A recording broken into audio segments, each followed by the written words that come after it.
Hello class. आज का अपना टॉपिक रहेगा चैप्टर नंबर 10 में से ट्रेनिंग इन स्पोर्ट में स्पीड। स्पीड एक्चुअली होती क्या है?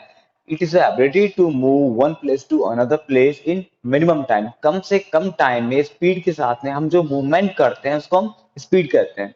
स्पीड को डिफाइन किया टाइप्स ऑफ स्पीड के: reaction ability, acceleration ability, movement speed, locomotor ability and speed endurance. पहले हम बात करते हैं रिएक्शन एबिलिटी की। रिएक्शन एबिलिटी होती क्या है? रिएक्शन एबिलिटी होती है रिएक्ट करना। Every reaction has a opposite reaction. तो कोई भी काम का जो एक्शन का रिएक्शन होता है, रिएक्शन एबिलिटी को हम जानते हैं दो तरीके से: simple and complex. Simple reactions होते हैं जिनका हमें पहले से आइडिया रहता है कि इसका रिएक्शन क्या रहेगा। जैसे कि बैल लग गई तो हमें रिएक्शन में पता है कि छुट्टी हो गई या लेक्चर चेंज हो गया। तो ये होता है सिंपल रिएक्शन जिसको हमें जजमेंट रहता है। एंड कॉम्प्लेक्स रिएक्शन जिसको हम जज नहीं कर पाते सडनली। जैसे एग्जांपल की बात करें, मैच चल रहा है, क्रिकेट खेल रहे हैं, तो बैट्समैन पोजीशन पे सेट है, तो बॉलर भाग के आ रहा है। अब बॉलर को देख के जज नहीं कर पाएंगे कि वो कौन सी लेंथ की बॉल डालेगा। That is complex reaction. अब उसके बाद में बैट्समैन का क्या रिएक्शन रहेगा उसके अकॉर्डिंग, वो उसको प्लेड करेगा या स्विप करेगा या इसको हिट करेगा। तो वो होता है कॉम्प्लेक्स रिएक्शन जिसको हम जज नहीं कर सकते। और सिंपल रिएक्शन जिसका हमें आइडिया पहले से रहता है, ये होता है रिएक्शन एबिलिटी। इसमें हम बात करेंगे एक्सेलरेशन एबिलिटी। इसमें क्या होता है कि हम मिनिमम टाइम में हमारा जो पिकअप होता है उसको अचीव करते हैं। Achieve a pickup in minimum time called acceleration ability. Movement speed, essential ability को हम आगे डिटेल से पढ़ेंगे। जो इसके डेवलप होता है, डेवलपमेंट होता है कि कैसे इसको डेवलप करेंगे। तो पहले हम देखेंगे मूवमेंट स्पीड। मूवमेंट स्पीड होता है maximum speed in minimum time. ज्यादा से ज्यादा स्पीड को अचीव करना है कम से कम टाइम में, या maximum movement in minimum time. ज्यादा से ज्यादा मूवमेंट को कम से कम टाइम में अचीव करना है। एग्जाम्पल की हम बात करें, बॉक्सिंग चलती है। बॉक्सिंग में क्या होता है कि जो प्लेयर्स फाइट करते हैं तो आपके पास बहुत कम टाइम होता है कि आपको डिफेंस करके ऑफेंस भी करना होता है। कि जब बॉक्सर आपको बॉक्स मारता रहता है उस समय आपके पास बहुत कम टाइम होता है कि आप उस पर अचीव करो या उस पर अटैक करो। तो उस टाइम पे आप अपनी एनर्जी को बचाते भी हो, अपने आप को डिफेंस भी करते हो और ऑफेंस भी करते हो। आप गार्ड कर रहे हो, गार्ड कर रहे हो, और आपको आप देख रहे हो कि वो बॉक्सर आपको बार बार पंच मार रहा है। तो पंच मारने के बीच में जो गैप लग रहा है, आप उस गैप को यूटिलाइज करोगे एकदम से स्पीड के साथ में, पूरी बॉडी की एनर्जी रिजर्व करके शोल्डर में डिफेंस किया एंड हुक। जिससे क्या होगा कि ऑपोजिट प्लेयर है वो नॉकआउट हो जाएगा। तो डेफिनेटली इसके लिए आपको बहुत फोर्स चाहिए होगा, एक्सप्लोसिव पावर चाहिए होगी एंड स्पीड के साथ में आपको परफॉर्म करना होगा। That is movement speed, maximum movement in minimum time. बात करते हैं locomotor ability. Maximum speed for maximum time. Maximum speed for maximum time. जैसे कि 100 मीटर, 200 मीटर, 400 मीटर की जो रेसेस होती है उसमें हम जो स्टार्ट करते हैं, तो सेम हमारी रेस रहती है। जो हमने पिकअप लिया है सेम वही पिकअप एंड तक चलता है। अगर 100 मीटर में हम लोग गैप करेंगे, डिवाइड करेंगे रेसेस को या हमारी स्पीड को, स्ट्रेंथ को, तो हम लोग रेस से बाहर हो सकते हैं, रेस हार सकते हैं। तो maximum speed maintain maximum time, called locomotor ability. अब बात करते हैं speed endurance. It is a combination of speed and endurance. जो लॉन्ग रेसेस होती है लाइक 1500 मीटर क्रॉस कंट्री, उसके लिए आपको स्पीड भी चाहिए होती है, एंड्योरेंस भी चाहिए होती है। That is a combination called speed endurance. अब हम बात करते हैं स्पीड को डेवलप हम कैसे कैसे मेथड से करेंगे। दो मेथड है, acceleration run and pace run. पहले हम बात करते हैं एक्सेलरेशन रन। एक्सेलरेशन रन के लिए मैंने आपको बताया था, इसमें हमें हमारे पिकअप को अचीव करना होता है। सपोज हम बात करते हैं रेसेस की। एक्चुअली हम लोग, जैसे कि 100 मीटर का ट्रैक है, 100 मीटर। अब हम लोग जब रेस स्टार्ट करेंगे और वहां गेट सेट गो, तो हम लोग मैक्सिमम स्पीड अचीव करने में 40 मीटर लगा देते हैं। 40 मीटर लगा देते हैं हम लोग मैक्सिमम स्पीड अचीव करने में। तो एक्चुअली हम भागते कितने हैं? 60 मीटर। तो हम 60 मीटर भाग रहे हैं। वहीं पे Usain Bolt it will take 30 metre to achieve your maximum speed. तो वो भागता कितना है? 70 मीटर। तो ऑब्वियसली टाइमिंग किसकी अच्छी रहेगी? हुसैन बोल्ट की। तो सेम ऐसे ही जो हमारी जो टाइमिंग होती है, जो हमारा पिकअप टाइम होता है, तो एक्सेलरेशन रन में हम हमारे पिकअप टाइम को अचीव करते हैं। हम बाकी की रेस नहीं रनिंग करते हैं। हम लोग स्टार्ट करते हैं और वहां गैस एट गो और रन। तो डे बाय डे हम लोग क्या करते हैं, यही प्रैक्टिस करेंगे तो हमारा जो पिकअप टाइम होगा वो धीरे धीरे कम होना शुरू हो जाएगा। और जैसे जैसे हम प्रैक्टिस करते जाएंगे हमारा पिकअप टाइम कम होना शुरू हो जाएगा। और जितना कम हमारा पिकअप टाइम रहेगा उतने ज्यादा हमें रेस करने को मिलेगी हमारी मैक्सिमम स्पीड के साथ में, और हमारा टाइमिंग इंप्रूव रहेगा। इसको हम बोलते हैं एक्सेलरेशन रन। अब बात करते हैं पेस रन।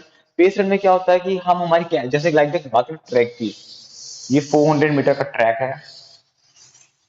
तो ट्रैक पे जैसे आपको लंबा भागना है तो आप अपने ट्रैक पे जैसे कि आपको 1500 मीटर भागना है, तो 1500 मीटर के लिए आपको या 1600 मीटर के लिए भागने के लिए आपको 4 राउंड मारने पड़ेंगे।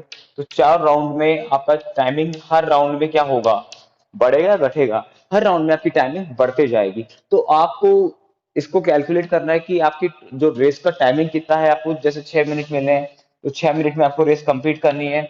तो फर्स्ट राउंड में जैसे आपको 45 सेकेंड लग रहे हैं, अगले में आपको डेफिनेटली 15-20 सेकंड ज्यादा लगेंगे, 1:20 लग रही है, अगले में क्या लगेगा, इसमें फिर टाइमिंग ऐड कर लो, इसमें लगेगी 2:10, इसमें लगेगी आपको टाइमिंग बढ़ती हुई लगेगी लाइक दैट। जैसे कि जैसे आप प्रैक्टिस करोगे, अच्छी जो एथलीट होते हैं उनकी टाइमिंग मैं आपको बता रहा हूँ like that 4 minute.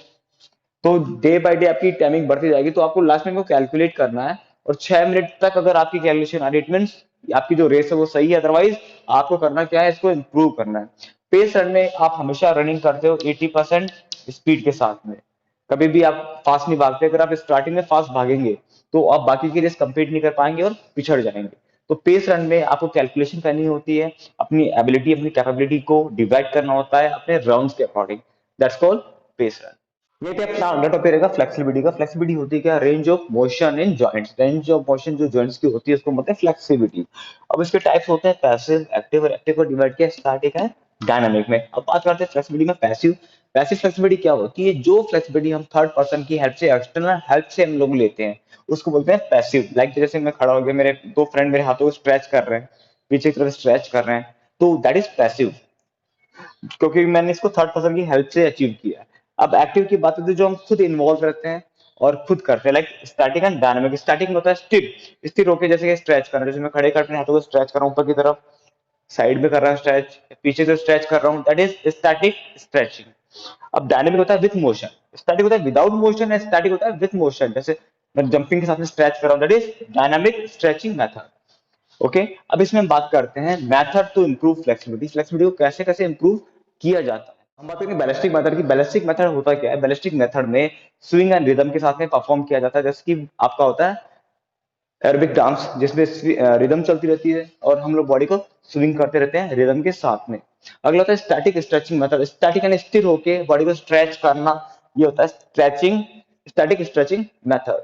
Dynamic stretching method with motion, motion के साथ जैसे ग्राउंड पे हम रनिंग करते जाते हैं, फ्लोर पे टच करते हैं, फिर रनिंग करते हैं, जंप करते हैं, फिर बैंडिंग करते हैं, that is dynamic stretching method. अगला टीएनएफ मेथड, प्रोप्रियोसेप्टिव न्यूरोमस्कुलर फैसिटिलेशन। ये एक पैसिव मेथड होता है। अगर इससे आपने फ्लेक्सिबिलिटी अचीव कर ली, वो लाइफ टाइम आपके साथ में रहेगी। बाकी क्या होती है, टेम्परेरी रहती है। अगर आपकी बॉडी में हीट जनरेट है तो फ्लेक्सिबिलिटी बढ़ जाएगी, अदरवाइज वापस से श्रिंक हो जाएगी। बट इस मेथड से जो फ्लेक्सिबिलिटी हम अचीव करते हैं वो परमानेंट हमें मिलती है। लाइक जो डांसर्स होते हैं वो पूरी बॉडी को स्ट्रेच कर लेते हैं, बैंडिंग कर लेते हैं प्रॉपरली, तो ये टीएनएफ मेथड से वो अचीव करते हैं, जो कि हमेशा एक्सटर्नल हेल्प या थर्ड पर्सन की मदद से अचीव की जाती है। ये पे अपना अगला टॉपिक रहेगा, last topic, cognitive abilities. Cognitive abilities होती है क्या, बॉडी का बैलेंस बनाना, इसको स्टेबल करना। लाइक मोस्टली यूज होता है न्यूरो मस्कुलर कोऑर्डिनेशन के लिए, लाइक माइंड का एंड मसल्स का कोऑर्डिनेशन। माइंड जो सिग्नल दे रहा है बॉडी उस पार्ट को प्रॉपर्ली परफॉर्म करे। जैसे माइंड सिग्नल दे रहा है मुझे वॉक करना है तो पैर वॉक कर रहे हैं, माइंड सिग्नल दे रहा है मुझे कोई चीज लिफ्ट करनी है तो हाथ क्या करते हैं, आगे आते हैं उस चीज को लिफ्ट करते हैं। लाइक कोऑर्डिनेटिव एबिलिटी रिलेटेड होती है मोस्टली न्यूरो मस्कुलर कोऑर्डिनेशन से। इसके टाइप्स होते हैं orientation ability, coupling ability, reaction ability, balancing ability, rhythm ability, adaptation ability and differentiation ability. हम बात करते हैं orientation ability. Actually orientation ability होती है बॉडी के जो पार्ट्स होते हैं उसका coordination according to time and space. जैसे हम समझने के लिए हम एग्जांपल लेंगे कि जैसे क्रिकेट की बात करें, जैसे सिचुएशन के अकॉर्डिंग जो बैट्समैन होता है वो परफॉर्म करता है। लाइक दैट, जैसे कि अगर आपको स्कोर बनाना है तो बैट्समैन जाते ही प्लेड नहीं करेगा, वो जाते ही इसको हिट करेगा। तो उसके लिए वो क्या करता है, पवेलियन से जब वो आता है तो उसके लिए वो अपने आप को वार्म अप करना शुरू कर देता है, बैट को घुमाना स्विंग करना शुरू कर देता है, अपने आप को एडजस्ट करना शुरू कर देता है, क्रीज पे जाएगा, हिट करके देखेगा, अडेप्शन देखेगा, एंड जाके सेट होगा, एंड जैसे बॉल आ गई वो उसको हिट कर देता है। तो ये होता है orientation ability according to time and space, अपने आप को एडजस्ट करना। कपलिंग एबिलिटी जिसमें मूवमेंट्स होते हैं, कपलिंग एबिलिटी में पूरी बॉडी के मूवमेंट्स एक्टिव काम करते हैं, साथ काम करते हैं। जैसे फुटबॉल है, बास्केटबॉल है ना, हैंडबॉल है, हॉकी है, इसमें पूरी बॉडी के पार्ट्स एक साथ में मूव करते हैं, काम करते हैं, कोऑर्डिनेशन सेट करते हैं। रिएक्शन एबिलिटी जैसे हमने पहले पढ़ा था भाई, एक्शन का रिएक्शन यानी रिसीविंग जो कैपेसिटी होती है वो आपकी हाई होती है। वो दो होती है, simple and complex. Simple reaction जिसको हम आइडिया लगा सकते हैं, एंड कॉम्प्लेक्स जिसका हम आइडिया नहीं लगा सकते। अब बात करते हैं बैलेंसिंग एबिलिटी। बैलेंसिंग एबिलिटी वो होती है जिसमें बैलेंस हमें बनाना पड़ता है, अचीव करना होता है, जैसे साइकिलिंग हो गया, रेसिंग हो गया, है ना। इसमें हम लोग कहते हैं जिम्नास्टिक हो गया, बॉडी का बैलेंस हमें मेंटेन करना पड़ता है। रिदमिक एबिलिटी जो चीजें हम रिदम पे परफॉर्म करते हैं, जैसे कि स्विमिंग हो गया या फिर अपनी साइकिलिंग हो गया, या फिर इसमें आप बात कर सकते हो स्केटिंग डांस, तो रिदम के अकॉर्डिंग आपको पोस्चर चेंज करने होते हैं। जिम्नास्टिक हो गया, ये सब रिदमिक एबिलिटी पे चलते हैं। अडेप्टेशन एबिलिटी होता है सिचुएशन के अकॉर्डिंग अपने आपको अडेप्शन देना या अडेप्शन लेना। लाइक जैसे आपका मैच होता है तो मैच से पहले जो फ्रेंडली मैचेस होता है, जब एक कंट्री दूसरी कंट्री में मैच खेलने जाती है तो पहले जो मैचेस फ्रेंडली मैच होता है वो अडेप्शन के लिए होता है कि आप वहाँ के एनवायरनमेंट के साथ में अपने उस ग्राउंड के साथ में अपनी अचीवमेंट ले सकते हो। ये बेस खत्म पड़ेगा डिफरेंशिएशन एबिलिटी। डिफरेंशिएशन एबिलिटी होती क्या है? एक्चुअली इसमें आपके जो मूवमेंट्स होते हैं वो बिल्कुल एक्टिव होते हैं 100%। लाइक जैसे बात करें मैं एग्जांपल की, शूटर्स होते हैं, जैसे कि आप उनको बॉल देंगे, बास्केटबॉल ड्रिप वो जहां भी थ्रो करेंगे सारे काउंट मिलेंगे। 2 पॉइंट हो गया, अब 3 पॉइंट हो गया, जितने शॉट फेंक रहे हैं सारे काउंट रेट में। डिफरेंशिएशन एबिलिटी उनकी जो परफॉर्मेंस है, उनकी जो अचीवमेंट्स है बिल्कुल हाई रहती है, एक्यूरेसी 100% रहती है। तो इसको हम बोलते हैं डिफरेंशिएशन एबिलिटी, जिसमें आपके मूवमेंट बिल्कुल एक्टिव होंगे, 100% रहेंगे। तो ये जो टॉपिक थे फिजिकल एजुकेशन के चैप्टर 10 थे, हमने पूरे रिवाइज कर लिए, पढ़ लिए हैं। अगर फिर भी कोई डाउट रहता है तो आप मुझसे कांटेक्ट करके अपने डाउट्स क्लियर करा सकते हैं अकॉर्डिंग टू जो सिलेबस है, जिसमें 70% सिलेबस हमने पढ़ा है, 30% जो डिलीट हो गया वो हमने नहीं पढ़ा है। Thank you.